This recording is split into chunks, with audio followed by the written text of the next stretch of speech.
Hello दोस्तों, नमस्कार। मैं भी एक आप सभी का एक बार फिर से बहुत बहुत स्वागत करता हूं आपके अपने इस यूट्यूब परिवार में। तो आप सब कैसे हैं? उम्मीद करता हूं आप सब अच्छे होंगे, स्वस्थ होंगे और आरआरबी ग्रुप डी एग्जाम 2025 की तैयारी बहुत अच्छी तरीके से चली होगी। तो साथियों, आज की सेशन में दमदार सवाल को डिस्कस करेंगे। टोटल 60 क्वेश्चन को डिस्कस करेंगे और आप सभी का सही करने का टारगेट 60 क्वेश्चन में से 43 क्वेश्चन होने वाले हैं। तो साथियों, जैसा कि आज 22 अप्रैल शाम के 7:30 बज रहे हैं, तो अब 2 मई आने वाला है। तो 2 मई को क्लियर होने वाला है कि केवल इस बार आईटीआई वाले एग्जाम देंगे, 10th वाले भी एग्जाम दे सकते हैं। उसके बाद साथ ही रेलवे ग्रुप डी एग्जाम 2025 की एग्जाम डेट आने वाली है।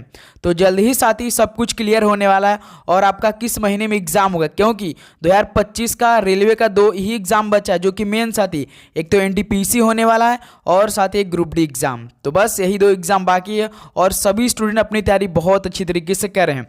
एनटीपीसी में तो आप जानते हैं लगभग 1,30,00,000 फॉर्म अप्लाई हुआ है भाई, ग्रेजुएट प्लस अंडर ग्रेजुएट मिलाकर। उसके बाद साथ ही ग्रुप डी तो आप जानते हैं भाई 1 करोड़ से अधिक फॉर्म अप्लाई हुआ है।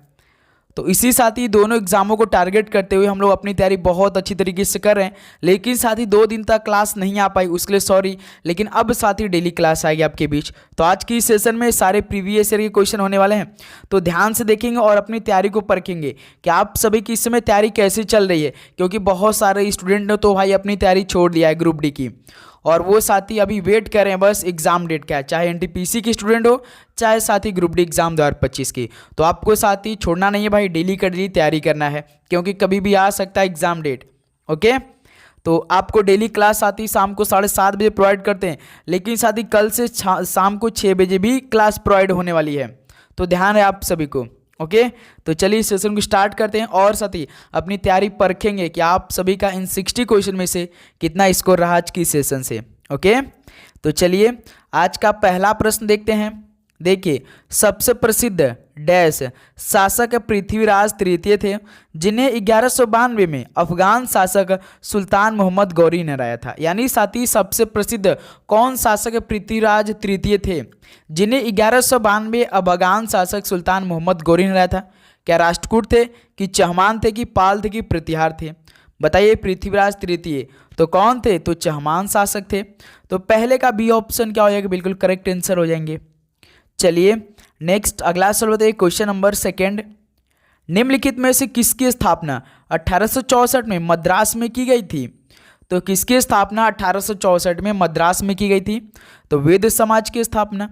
डी ऑप्शन बिल्कुल करेक्ट आंसर हो जाएंगे। वेद समाज की स्थापना किसने किया था? तो केशव चंद्र सेन ने किया था। ये आप ध्यान रखेंगे, केशव चंद्र सेन ने किया था। ओके, चलिए नेक्स्ट अगला सवाल बताइए, क्वेश्चन नंबर 3। निम्नलिखित में से कौन महाद्वीपीय शेल्फ और महासागरीय घाटियों को जोड़ता है? तो इनमें से कौन महाद्वीपीय शेल्फ और महासागरीय घाटियों को जोड़ता है? तो महाद्वीपीय ढलान जोड़ता है। डी ऑप्शन क्या हो जाएगा? बिल्कुल करेक्ट आंसर हो जाएंगे। ओके, चलिए अगला सवाल बताइए, क्वेश्चन नंबर 4। 1890 के दशक में उत्तर पश्चिमी इंडियाना के इंडियाना टिब्बा में पारिस्थितिकी उत्तराधिकारी का अध्ययन किसने किया? तो 1890 के दशक में उत्तर पश्चिमी इंडियाना के इंडियाना टिब्बा में पारिस्थितिकी उत्तराधिकारी का अध्ययन किसने किया था? बताएंगे तो याद रखें, हेनरी चैंडलर काउल्स ने किया था। तो बी ऑप्शन क्या हो जाएगा? बिल्कुल करेक्ट आंसर हो जाएंगे। ओके, चलिए नेक्स्ट अगला सवाल बताइए, क्वेश्चन नंबर 5। शब्द किक ऑफ निम्नलिखित में से किस खेल से संबंधित है? तो शब्द जो है किक ऑफ, ये किस खेल से संबंधित है? क्रिकेट से, फुटबॉल से, बैडमिंटन से या हॉकी से?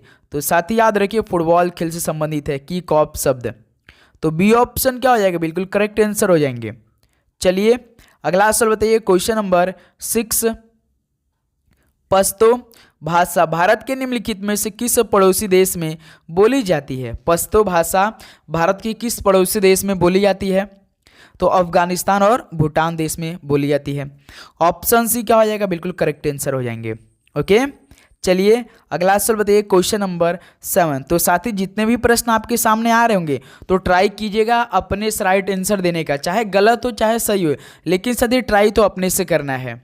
ओके, देखिए 1910 में पृथ्वी की आयु का मात्रात्मक अनुमान लगाने के पहले प्रयास में खनिजों के रेडियोधर्मी काल निर्धारण की 9 विकसित विधि को किसने लागू किया था? तो 1910 में पृथ्वी की आयु का मात्रात्मक अनुमान लगाने के पहले प्रयास में खनिजों के लिए रेडियोधर्मी काल निर्धारण की 9 विकसित विधि को किसने लागू किया था? तो भाई याद रखिए, आर्थर होम्स ने किया था। ऑप्शन सी बिल्कुल करेक्ट आंसर हो जाएंगे। चलिए अगला सवाल बताइए, क्वेश्चन नंबर 8। निम्नलिखित में से किस मगध सम्राट ने अंग को अपने साम्राज्य में मिला लिया? तो किस मगध सम्राट ने अंग को अपने साम्राज्य में मिला लिया? तो साथ ही याद रखिए, बिंबिसार ने। बी ऑप्शन क्या हो जाएगा? बिल्कुल करेक्ट आंसर हो जाएंगे। चलिए अगला सवाल बताइए, क्वेश्चन नंबर 9। सौर मंडल के किस ग्रह को पृथ्वी का जुड़वा ग्रह माना जाता है? सौर मंडल के किस ग्रह को पृथ्वी का जुड़वा ग्रह माना जाता है? तो साथ ही शुक्र को माना जाता है। डी ऑप्शन बिल्कुल करेक्ट आंसर हो जाएंगे। तो एक सवाल हम आप सभी से पूछना चाहेंगे कि साथ ही सबसे छोटा ग्रह कौन सा है? सबसे छोटा ग्रह कौन सा है? कमेंट करके बताइए सवाल का राइट आंसर सभी साथी। चलिए नेक्स्ट अगला सवाल देखते हैं, क्वेश्चन नंबर 10। प्रथम एशियाई खेलों में भाग लेने वाले देशों की संख्या कितनी थी? प्रथम एशियाई खेलों में भाग लेने वाले देशों की संख्या लगभग कितनी थी, यानी टोटल? तो मेरे दोस्त याद रखिएगा, टोटल 11 देश शामिल थे। ऑप्शन से बिल्कुल राइट आंसर हो जाएंगे। जो कि साथ ही पहली जो एशियाई खेल हुई थी वो 1951 में हुई थी। कहाँ पर हुई थी? भारत की राजधानी न्यू दिल्ली में हुई थी साथ, यानी नई दिल्ली में हुई थी। चलिए अगला सवाल बताइए, क्वेश्चन नंबर 11। प्रायद्वीपीय नदियों के समूह को पहचाने। प्रायद्वीपीय नदियों के समूह को पहचाना है तो आपको ऑप्शन में देखना है गोदावरी नदी, जो कि सबसे बड़ी प्रायद्वीपीय नदियों में से एक है। लेकिन भाई इसमें तो 2-3 ऑप्शन में गोदावरी दिख रहा है, तो कौन सा ठीक है? तो एक तो देखिए सती महानदी है, गोदावरी ऑलरेडी है, कृष्णा नदी भी एक प्रायद्वीपीय नदियों में से है एक, और कावेरी नदी है, यानी सती सी ऑप्शन बिल्कुल ठीक है। ओके, ऑप्शन से बिल्कुल करेक्ट आंसर। महानदी, गोदावरी, कृष्णा, कावेरी ये साथी प्रायद्वीपीय नदियों के समूह हैं, आप ध्यान देंगे। चलिए अगला सवाल बताइए, क्वेश्चन नंबर 12। निम्नलिखित में से एनएसओ द्वारा एकत्रित गरीबी पर आंकड़ों का प्रचार कौन करता है? एनएसओ द्वारा एकत्रित गरीबी पर आंकड़ों का प्रचार करता है तो नीति आयोग। नीति आयोग की स्थापना कब हुई थी? तो साथी 2015 में। नीति आयोग के हमेशा अध्यक्ष कौन होते हैं? तो देश के प्रधानमंत्री होते हैं, हमेशा याद रखिए दोस्त। ओके चलिए नेक्स्ट अगला सवाल बताइए, क्वेश्चन नंबर 13। दूसरी पंचवर्षीय योजना में औद्योगिकरण के किस मॉडल पर आधारित राज्य संचालित उद्यमों के सार्वजनिक क्षेत्र की अवधारणा पेश की गई थी? दूसरी पंचवर्षीय योजना की टाइम पीरियड यानी कब से लेकर कब तक चला था? तो साथ ही 1956 में स्टार्ट हुआ था, जो कि 61 में जाकर समाप्त हुआ था। ये दूसरी पंचवर्षीय योजना का टाइम पीरियड था।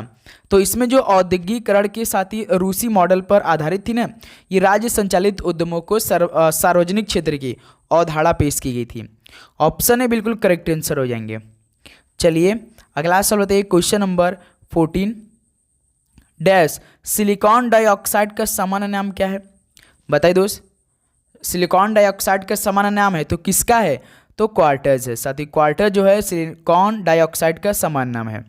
ऑप्शन ए बिल्कुल करेक्ट आंसर हो जाएंगे। चलिए अगला सवाल बताइए, क्वेश्चन नंबर 15। तरंग दैर्घ्य को निम्नलिखित में से किस इकाई में मापा जा सकता है? तरंग दैर्घ्य को किस इकाई में मापा जा सकता है? तो भाई एंगस्ट्रॉम में। ऑप्शन ए क्या हो जाएगा? बिल्कुल करेक्ट आंसर हो जाएंगे। नेक्स्ट अगला नंबर बताइए, क्वेश्चन नंबर 16। मानव शरीर के निम्नलिखित कौन से प्रकार से डायलिसिस का प्रक्रम जुड़ा है? मानव शरीर के कौन से प्रकार से डायलिसिस का प्रक्रम जुड़ा है? तो भाई उत्सर्जन जुड़ा है। बी ऑप्शन क्या हो जाएगा मेरे दोस्त? बिल्कुल करेक्ट आंसर हो जाएंगे। लास्ट में आप सभी स्कोर बताएंगे, तो साथ ही उम्मीद करूंगा हर एक प्रश्न आपको बहुत अच्छी तरीके से समझ में आ रहे होंगे, प्लस आपको हर एक क्वेश्चन याद भी हो रहे होंगे। तो साथ ही आप चैनल पे नए तो सब्सक्राइब करके नोटिफिकेशन को मेरे दोस्त जरूर ऑन करेंगे। ओके देखिए, प्रसिद्ध संगीतकार उस्ताद अमजद अली खान का जन्म 1945 में कहाँ पर हुआ था? जो प्रसिद्ध संगीतकार उस्ताद अमजद अली खान थे, इनका जन्म 1945 में कहाँ पर हुआ था? तो ग्वालियर में हुआ था। ऑप्शन यहाँ से क्या हो जाएगा आपका? बिल्कुल करेक्ट आंसर हो जाएंगे। चलिए अगला सवाल बताइए, क्वेश्चन नंबर 18। नाबार्ड 1982 में अस्तित्व में आया, इसकी स्थापना कितनी प्रारंभिक पूंजी के साथ की गई थी? नाबार्ड तो 1982 में अस्तित्व में आया, तो इसकी स्थापना कितनी प्रारंभिक पूंजी के साथ की गई थी? तो मेरे दोस्त लगभग 100 करोड़ के साथ की गई थी। ऑप्शन सी बिल्कुल करेक्ट आंसर हो जाएंगे। ओके, चलिए अगला सवाल बताइए। क्वेश्चन नंबर 19, भारत के प्रधानमंत्री का वेतन और भत्ता किसके द्वारा निर्धारित किया जाता है? तो साथी जो भारत के पीएम साहब हो हैं, इनका वेतन और जो भत्ता होता है ये किसके द्वारा निर्धारित किया जाता है? सोचिए, तो संसद द्वारा होता है मेरे दोस्त। ऑप्शन भी क्या हो जाएगा आपका? बिल्कुल करेक्ट आंसर हो जाएंगे। चलिए अगला सवाल बताइए। क्वेश्चन नंबर 20, एक बर्तन लंबे समय तक नम हवा के संपर्क में रहता है, यह एक हल्की हरी कोटिंग प्राप्त करता है, तो बर्तन किससे बना हुआ है? तो आप जानते हैं दोस्त कि एक बर्तन जो लंबे समय तक नम हवा के संपर्क में रहता है, यह एक हल्की हरी कोटिंग प्राप्त कर लेता है, तो ये बर्तन किससे बना हुआ होगा बताइए? तो भाई तांबा से। ऑप्शन सी बिल्कुल करेक्ट आंसर हो जाएंगे। चलिए अगला सवाल बताइए। क्वेश्चन नंबर 21, निम्नलिखित में से किसकी कमी से हड्डियां कमजोर होती और दांत खराब हो जाते हैं? तो गुरुजी बिल्कुल इजी सवाल है, तो आप पूछ लिया। तो बताइए किसकी कमी से हड्डियां कमजोर हो जाती है और दांत भी खराब हो जाते हैं? तो साथ ही कैल्शियम की कमी से। ऑप्शन सी बिल्कुल करेक्ट आंसर हो जाएंगे। चलिए अगला सवाल बताइए। क्वेश्चन नंबर 22, निम्नलिखित में से किसका उपकरण का उपयोग वायु या गैस की आर्द्रता को मापने के लिए किया जाता है? तो किसका उपकरण का उपयोग साथी वायु या गैस की आर्द्रता को मापने के लिए किया जाता है? तो मेरे दोस्त हाइग्रोमीटर का। ऑप्शन यहाँ से बिल्कुल करेक्ट आंसर हो जाएंगे। चलिए अगला सवाल बताइए। क्वेश्चन नंबर 23, ईबी रामास्वामी नायकर ने किस आंदोलन की स्थापना की? तो साथी जो ईबी रामास्वामी नायकर थे, इन्होंने किस आंदोलन की स्थापना की थी? तो आत्मसम्मान आंदोलन की स्थापना किसने की थी? तो रामास्वामी नायकर ने की थी। ऑप्शन से बिल्कुल करेक्ट आंसर हो जाएंगे। चलिए दोस्त अगला सवाल बताइए। क्वेश्चन नंबर 24, उगादि निम्नलिखित में से किस राज्य में मनाया जाता है? उगादि किस राज्य में मनाया जाता है बताइए? तो आंध्र प्रदेश में उगादि मनाया जाता है। बी ऑप्शन क्या हो जाएगा? बिल्कुल करेक्ट आंसर हो जाएंगे। चलिए अगला सवाल बताइए। क्वेश्चन नंबर 25, निम्नलिखित में से किस प्राचीन भारतीय ऋषि ने मीमांसा सूत्र लिखा था? तो किस प्राचीन भारतीय ऋषि ने मीमांसा सूत्र लिखा था भाई? तो जैमिनी ने लिखा था। ऑप्शन सी बिल्कुल करेक्ट आंसर हो जाएंगे। चलिए अगला सवाल बताइए। क्वेश्चन नंबर 26, ब्रिटिश संसद के निम्नलिखित में से किस अधिनियम में कहा गया है कि ब्रिटिश मंत्रिमंडल के एक सदस्य को भारत के लिए राज्य सचिव नियुक्त किया गया था? बताइए दोस्त, ब्रिटिश संसद की किस अधिनियम में कहा गया है कि ब्रिटिश मंत्रिमंडल के एक सदस्य को भारत के लिए राज्य सचिव नियुक्त किया गया था? तो भारत सरकार अधिनियम 1858 में कहा गया है। बी ऑप्शन क्या हो जाएगा मेरे दोस्त? बिल्कुल करेक्ट आंसर हो जाएंगे। ओके, चलिए अगला सवाल बताइए। क्वेश्चन नंबर 27, देश का सबसे बड़ा हॉकी स्टेडियम बिरसा मुंडा अंतर्राष्ट्रीय हॉकी स्टेडियम में कहाँ पर स्थित है? तो देश का जो सबसे बड़ा हॉकी स्टेडियम है ये बिरसा मुंडा अंतर्राष्ट्रीय हॉकी स्टेडियम है, ये कहाँ पर लोकेट है साथी? तो राउरकेला उड़ीसा में स्थित है ये। डी ऑप्शन बिल्कुल करेक्ट आंसर हो जाएंगे। ओके, चलिए नेक्स्ट अगला सवाल बताइए। क्वेश्चन नंबर 28, निम्नलिखित में से कौन पल्लवों की राजधानी थी? पल्लवों की राजधानी कौन थी? ऐहोल थी, पुहार थी, रायचूर, दोआब थी या कांचीपुरम?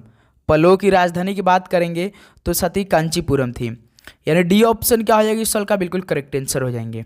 ओके, चलिए अगला सवाल बताइए। क्वेश्चन नंबर 29, वे वस्तु जो विद्युत धारा को अपने अंदर से गुजरने नहीं देती वे क्या कहलाती हैं? तो साथी वे वस्तु जो विद्युत धारा को अपने अंदर से गुजरने नहीं देती हैं वे क्या कहलाती हैं? चालक। चालक तो बहुत आसानी से जाने देते हैं।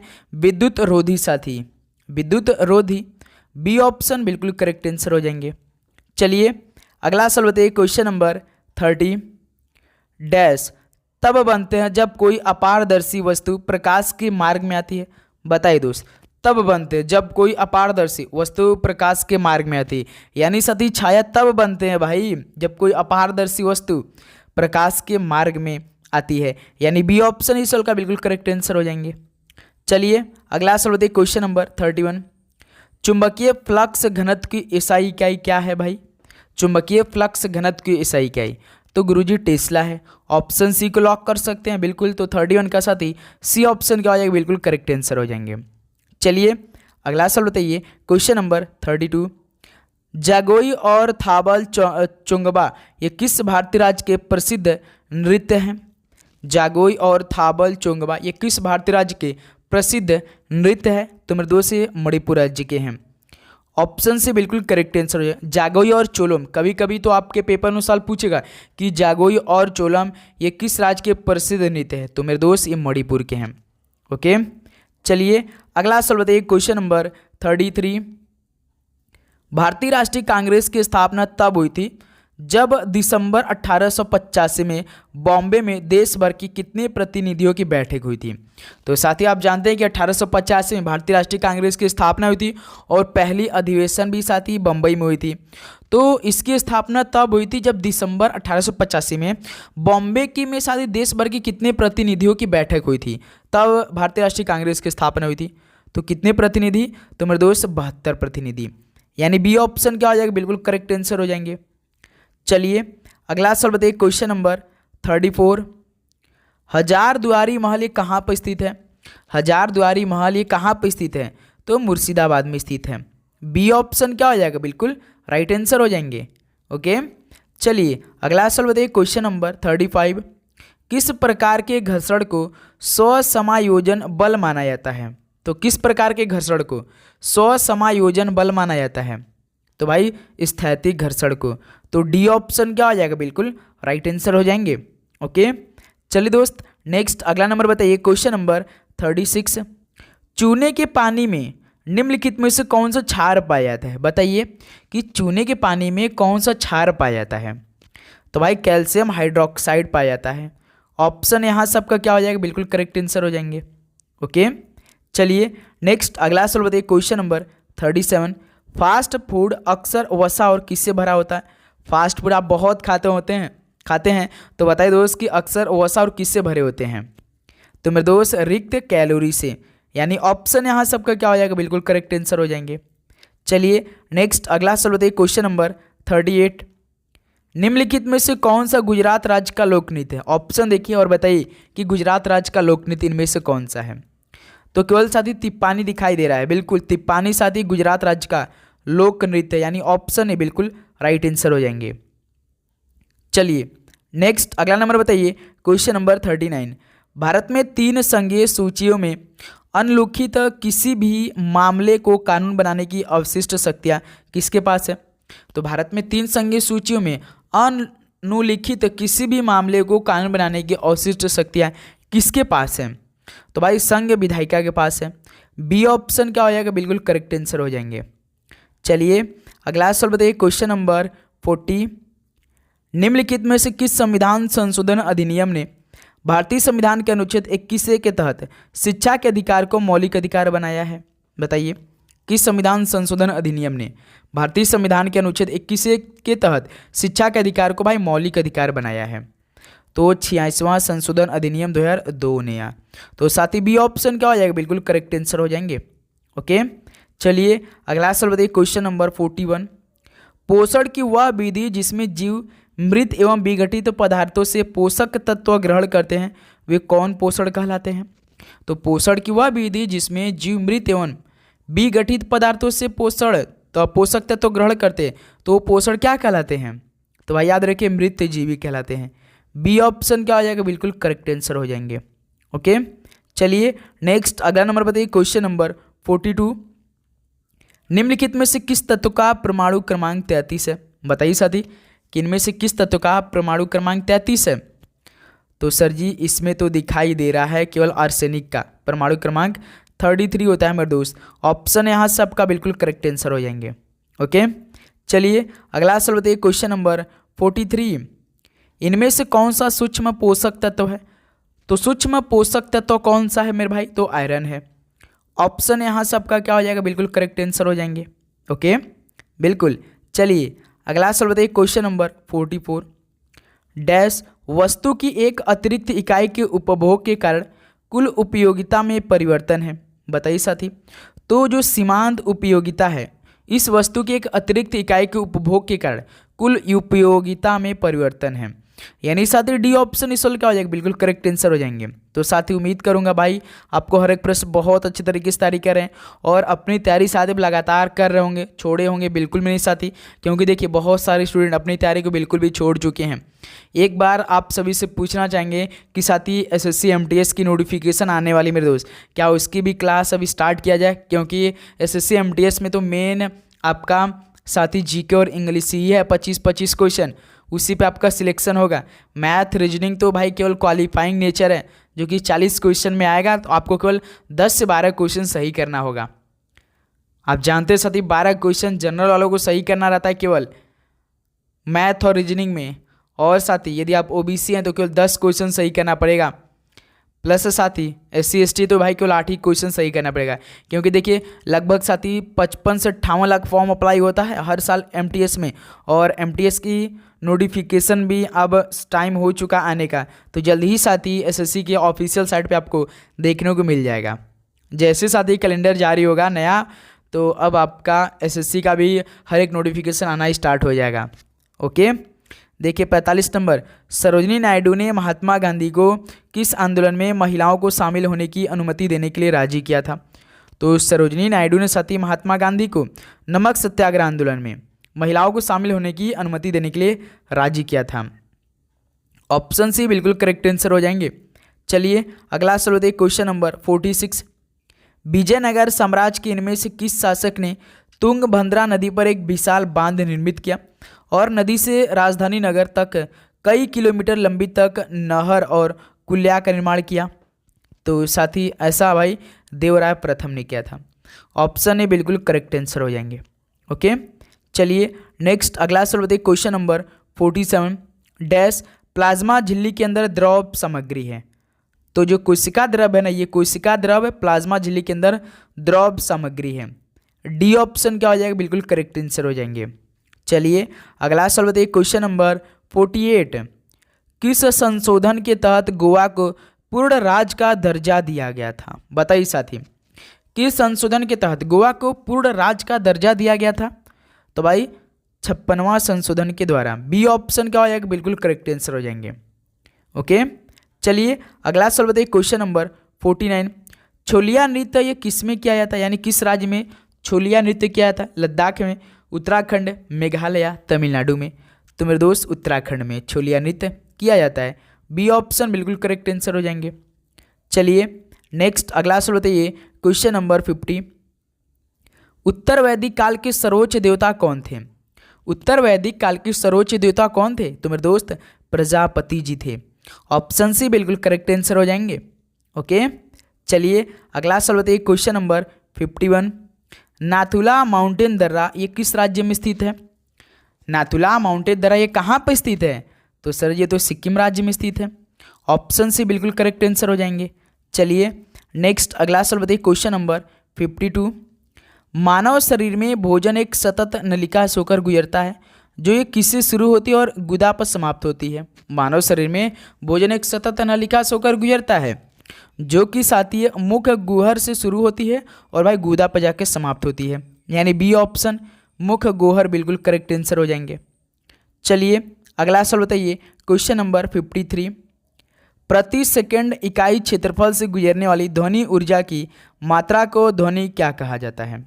तो साथी जो प्रति सेकंड इकाई क्षेत्रफल से गुजरने वाली ध्वनि ऊर्जा की मात्रा को ध्वनि की क्या कहा जाता है? तो भाई तीव्रता कहा जाता है। बी ऑप्शन क्या हो जाएगा? बिल्कुल राइट आंसर हो जाएंगे। ओके बिल्कुल। चलिए अगला सवाल बताइए, क्वेश्चन नंबर 54, प्रोपाइन का रासायनिक सूत्र क्या है? प्रोपाइन का रासायनिक सूत्र क्या होता है? तो साथी C3H4, एक कार्बन से एक अधिक साथी हाइड्रोजन, यानी बी ऑप्शन। आयन जब लग गया यानी आयन साथी इन आपको दिख गया तो हमेशा याद रखिए कार्बन से एक अधिक साथी केवल हाइड्रोजन। ओके चलिए नेक्स्ट अगला सवाल बताइए, क्वेश्चन नंबर 55, निम्नलिखित में से किसने स्वतंत्र अवध वंश की नींव रखी? तो किसने स्वतंत्र अवध वंश की नींव रखी थी? तो भाई सादत खान ने रखी थी। सी ऑप्शन बिल्कुल करेक्ट आंसर हो जाएंगे।